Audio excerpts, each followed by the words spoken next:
Yeah. Hi, I'm Gautum. I work for Juniper Networks and I work as an information security manager and I take care of ERP security. In my field of work, it's very important for me to understand the cybersecurity, incident planning, and how do we deal with real threats, because that's what we do day in and day out.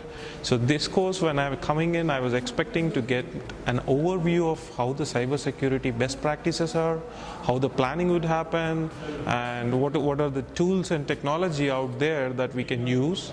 And what I got out of training is just not that. I could get some templates out, some useful practical examples, and the training was pretty interesting because it was more interactive sessions rather than just a presentation going through the whole day.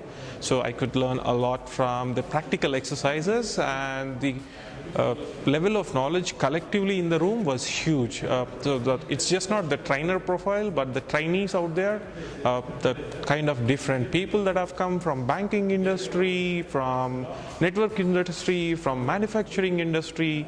So it was wonderful to look at the collective intelligence out there and learn from that. So that's a very interesting fact, which I wasn't looking forward to the start of the day. So thank you very much for providing this opportunity. Thanks a lot.